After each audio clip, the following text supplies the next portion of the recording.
it's funny to think of like how many people mod games and the mods get shut down by the actual creators of the game. I don't know why you would want to do that. I mean, it's what Yeah. what just happened?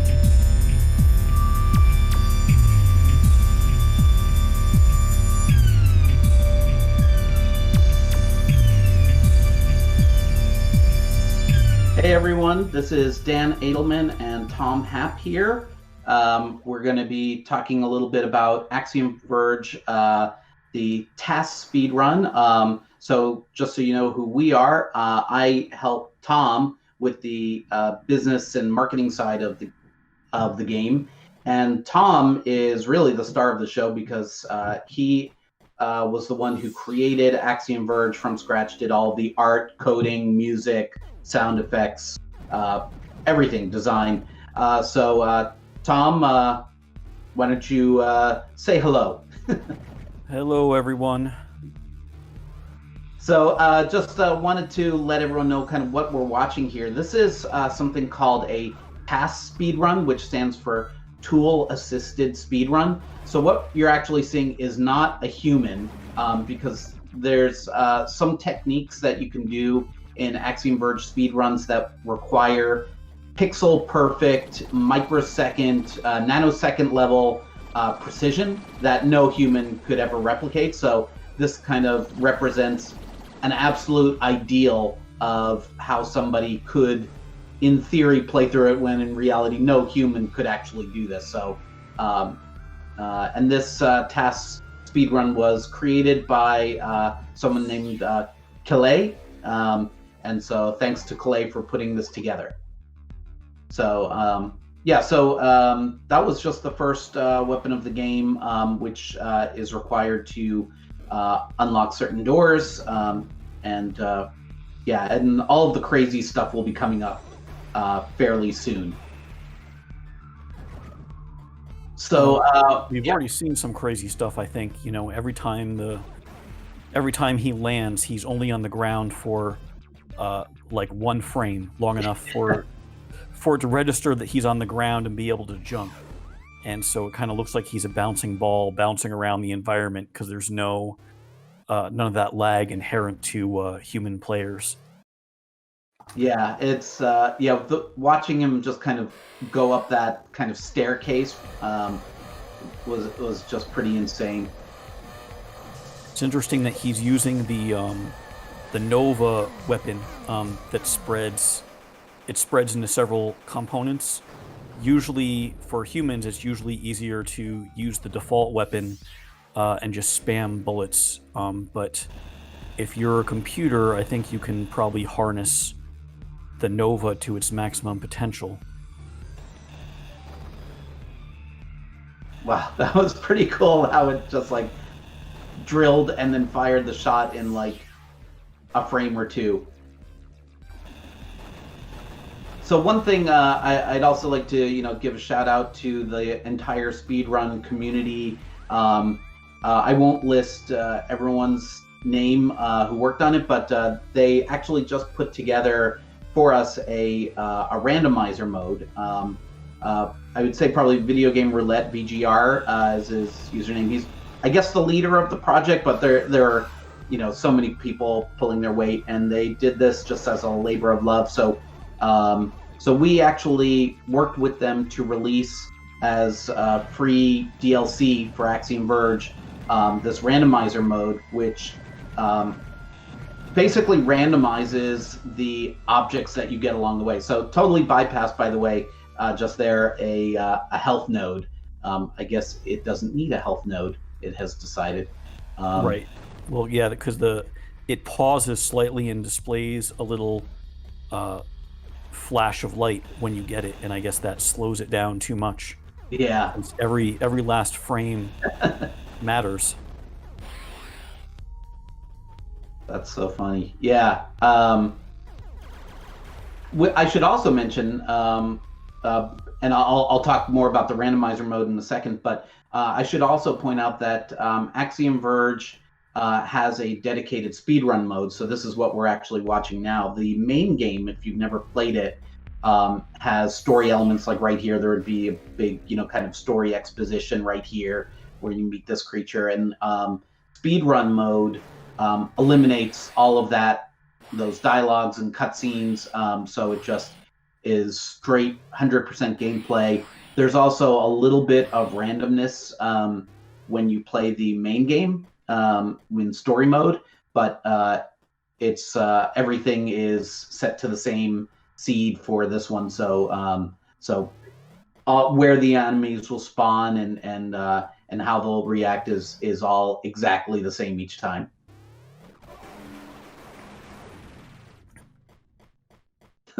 This is good. Yeah, he just jumps like on the very pixel edge of the platforms, and then immediately jumps off in that same frame. So it's almost like he's flying up that corridor.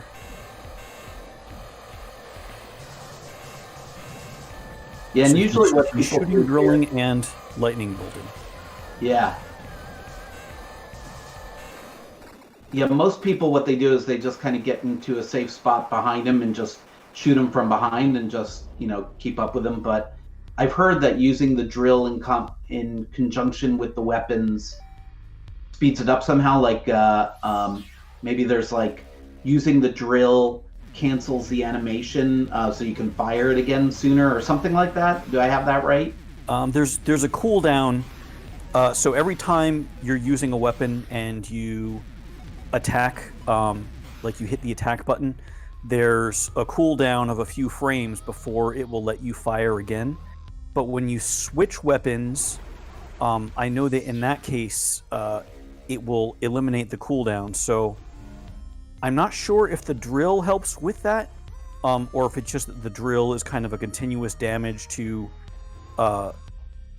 help increase the amount of damage output. But switching weapons, like switching between the Nova and the Kilver weapon, that could be a way to reset the cooldown, especially if you're a computer and you could just do it on a frame-by-frame basis. Yeah, I'm thinking that the drill, the advantage to that might have something to do with... so for weapons that offer an area of effect damage, like which is kind of what the drill does, even though it is technically, casting a ray from each of the laser rays that are coming out of there. It has... it basically has like a bucket full of damageable enemies, and there's a limit to how many things it can damage at once and the period over which it deals the damage. And I think that might be separate from what the gun is. Here I am, I programmed it, and I'm saying I think, because I don't remember. But I suspect that might have something to do with why it's advantageous to use the drill and the weapon of choice at the same time. Got it, yeah. All of that makes sense. Yeah, no way would be able to pull that off as a human player. I don't think any human players. I think some of the human players will cycle between different weapons and the drill, but I don't think switching among the different weapons. So I'm just kind of watching the weapon thing in the upper right corner, and I see it just toggling through like pretty insanely when it's fighting a bunch of stuff. I see the number 3 there next to it. It means that he's got the Kilver mapped to the 3 key on the keyboard, so he's playing this with a keyboard. Interesting. Well, that would make sense if it's a PC. Right. So one advantage that the PCs have is that it has the hotkeys 0 through 9 that you can map 10 individual weapons to if you want. So that certainly makes it easier to switch back and forth between different weapons. And there's no analog controls in this. It's all digital, so there's no disadvantage to playing on PC with a keyboard per se, other than it's just personal preference. But unlike some games where you really need like that subtle gradation in terms of like how hard do you press the button or that kind of thing. There's none of that really in Axiom Verge, correct? For the most part. So the drill, if you have an analog controller, the intensity that the drill is drilling at is governed by how far you're pressing down on the trigger. That's right, yeah. On the PC, or if you just mapped it not to an analog controller on a console, it does it instead by having it ramp up power over time. So if you were a machine, you'd probably want the analog version because it will be at max power the first frame that you press the button. Whereas if you're on PC, and whatever, I forget if it was the D key that I mapped it to for drill, you would have to hold it down and it would ramp up to full power over a few frames. I forget how many, but say it's 12 frames or something like that, that you would be missing out on the full length and size. It gets larger the more you hold down the trigger. That totally makes sense. But I guess of the overall trade-offs, being able to switch instantly among all the different weapons is probably a better time cost saving than using an analog controller for the drill. But I could be wrong on that. Yeah, you can also just use a controller and then press the key on the keyboard. I believe it just handles I see. So you get the best of all worlds. By the way, that boss normally takes a lot longer to beat. We're just kind of like glossing over these like insane, literally superhuman feats of precision. By the way, I should mention, for people who aren't familiar with Axiom Verge, speedrunning, or just the game in general, you'll notice from time to time the computer quits the game and then continues. And the reason it does that, and humans do this as well, is that the way the save functionality works in Axiom Verge is once you progress to a certain point and you quit out and save, you keep everything that you have. So if you've found some new weapon or upgrade, you get to keep that, but it sends you back to the most recent save room. So in essence, it's a way of teleporting. So if you kind of mark the place, the save room where you want to teleport back to, then you can go as far as you need to go. And then when you're ready to teleport back to that place, you don't lose any of that progress by going back to your save spot.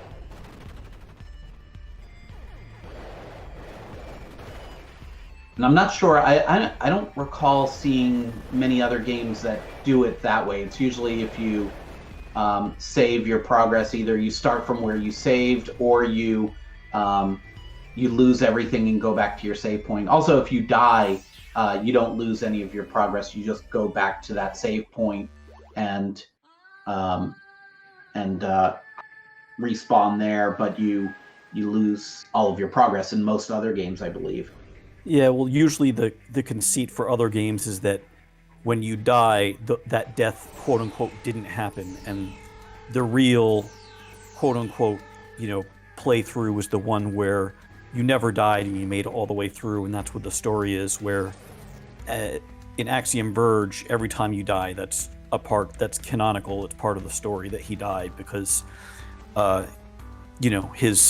his mind is stored in a bunch of nanomachines and he can just be brought back as many times as he needs to be. Right. Yeah, the obviously you don't get any of the story from speedrun mode as we described, but yeah, it's I'm of course biased, but I think it's a really interesting sci-fi story about what is the nature of reality, what like if you are born into or reborn into a new body, a clone of yourself, but you retain all of your memories. Are you who you were before, or are you somehow a different person? So interesting philosophical issues addressed. So right now he's heading towards this area where he's going to get a grapple hook, and the grapple hook is one of the two areas where the speedrun just becomes insane to watch. And there are some humans that take advantage of some of these techniques, but the TAS, because it's a computer, just takes it to a whole new level. So there's some, I guess, glitch that if you, so you'll have to describe it to me. I don't even know. Okay, what I don't know what right what just happened there. Oh, I know what it's doing. It's taking advantage of that glitch where it respawns you into a place that doesn't exist, so it winds up teleporting. Right, but it looked like he was riding that one enemy through the wall. That I don't know how it worked. It's yeah, I haven't seen a human do that. I don't think. Yeah, I don't think I've seen they that. did, and I just missed it because everything goes so fast in a speed run. Right. No, I don't think I've seen that exploit used, but wow, that's very cool. He just jumped over that. Normally you crash right down. Right, you have one frame to press the jump button, and he made that one frame. And I've never done that. So he just got the grapple hook, and this is where things will be crazy. But the exploit that we saw and we've seen in other speedrunners do is if you try to respawn, like if it thinks you're in a separate place, that's not a valid place to be, then it will kind of put you in what it thinks is a safe area to respawn you. And sometimes, and sometimes that works like a teleport. Now this grapple hook, I don't know. Can you describe why it's working the way it's doing? I think it's doing some kind of grapple and cancel, grapple and cancel. I think, yeah, I couldn't entirely speculate. I think that it's rapidly firing the grapple and pressing the key to reel back in as fast as possible, and then canceling the grapple. Maybe it's not even bothering to reel. Maybe it's just canceling the grapple and then firing another one and using those frames where the grapple's kind of sucking you in to it to create an ultra fast locomotion.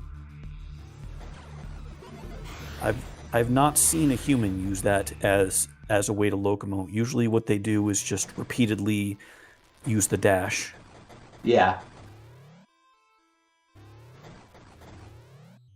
But I think so it used to be the old, kind of preferred speedrun was to avoid the grapple hook altogether and just bypass that whole section. There's a way you can kind of damage boost through an area you're not supposed to be able to access yet. But then somebody found out that by using the grapple, I think that was like this kind of teleport thing where you wind up in some glitched out area where you're kind of inside a wall, so it tries to put you in a safe area, and I think you need the grapple for that, and that's why most speedrunners now do go for the grapple. Right. So he's playing as the enemy in this room. For just this one room, you play as the boss, so you don't have the option to switch to a more powerful weapon or anything like that. Right. You can just wait to die.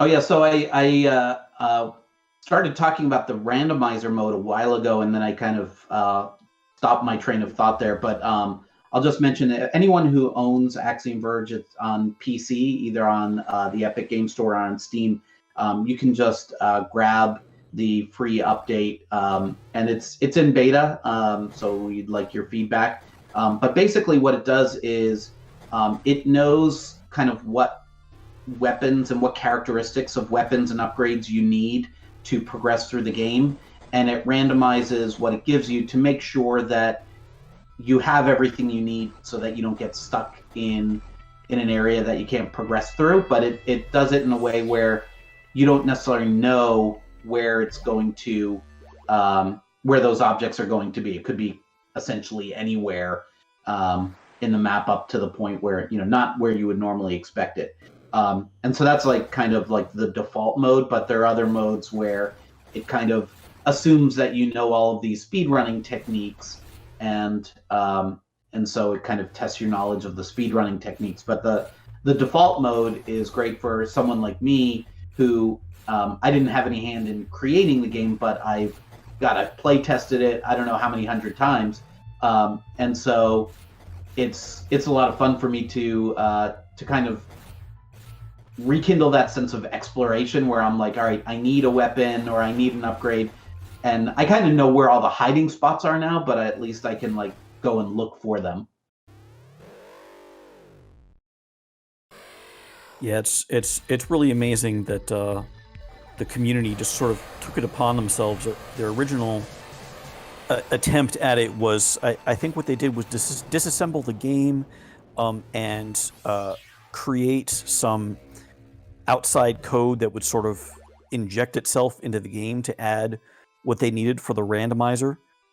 So it would only work for people that had the game. They would have to download this extra thing to patch it, basically. And so we got a hold of them and said like, well, we think this is pretty neat. Could you help us just add it into the game itself? That way it's not an extra download or any extra work for people. So they've done that, and now that's what the current beta is on Steam and EGS. Yeah, and I should point out that I can't even guess at how many man hours went into putting that together. It seems to me like must have been a ton of work, and we have tried to pay them and they keep refusing all the money. This is just something that they do for the fun of it. So of course, we're not charging for their work either.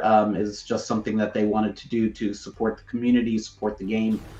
So we're just enormously grateful to have such amazing fans. Yeah, it's it's funny to think of like how many people mod games and the mods get shut down by the actual creators of the game. I don't know why you would want to do that. I mean, it's what? Yeah. What just happened? Sorry, I just, yeah. So what it just did is it was swapping positions with the drone, because it got the that ability to shoot the drone and swap positions, and then right now it's using that glitch where it tries to respawn. You get caught behind a wall, so it repositions you. And now he's switching quickly between the drone and Trace, the main character, to drill through those blocks extra fast by switching back and forth, which is ridiculous. Right. It's possibly taking advantage of both of those things I was talking about, where there's like a period of damage and there's also a cooldown after you fire, and I think switching between drone and Trace and using their respective drill abilities probably resets that cooldown to 0 and lets them do damage every frame, as long as they can switch every frame, or maybe every other frame, I guess would be the shortest period you could get. Yeah, and that technique that they're using right now to like jump in, like with the drone, to like you basically shoot the drone and then swap positions with it and then shoot the drone again. And I think if you hit the drill, you can so you hit the drill and that stops the cooldown. And I've actually done that. Someone showed me how to do it, and I'm not great at it, but I can kind of do it. Obviously not at the level of, first of all, the main speedrunners, or let alone the TAS.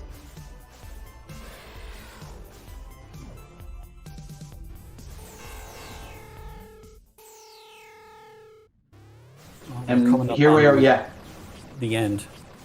Yeah, this is the final boss. The game normally is about 10 hours for your first time playing through in story mode. I think it's longer than that. At least it was for me. I tend to like try to explore every nook and cranny, and so I take my time. And I think the first time I beat it, I think it was closer to 20 hours, maybe even more. It's been a while, but now my fastest time was like 3 hours or 2.5 hours, something like that. But yeah, 25 minutes or so is ridiculous. But I think the human world record is right around 30 minutes, I want to say.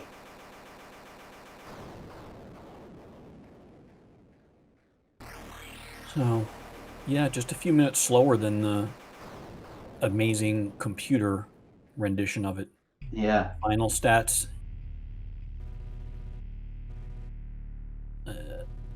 25 minutes and 9 seconds and 24 That's frames. Crazy. That TAS is way better at the game than I am. So, yeah, thank you again to Kilaye for putting that TAS together. And I hope you guys enjoyed seeing this ridiculously crazy computer tool-assisted speedrun.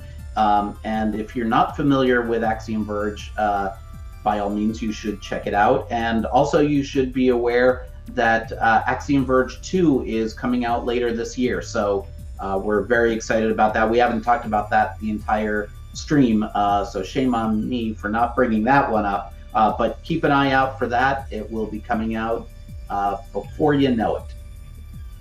All right, so long. Thanks a lot. Bye.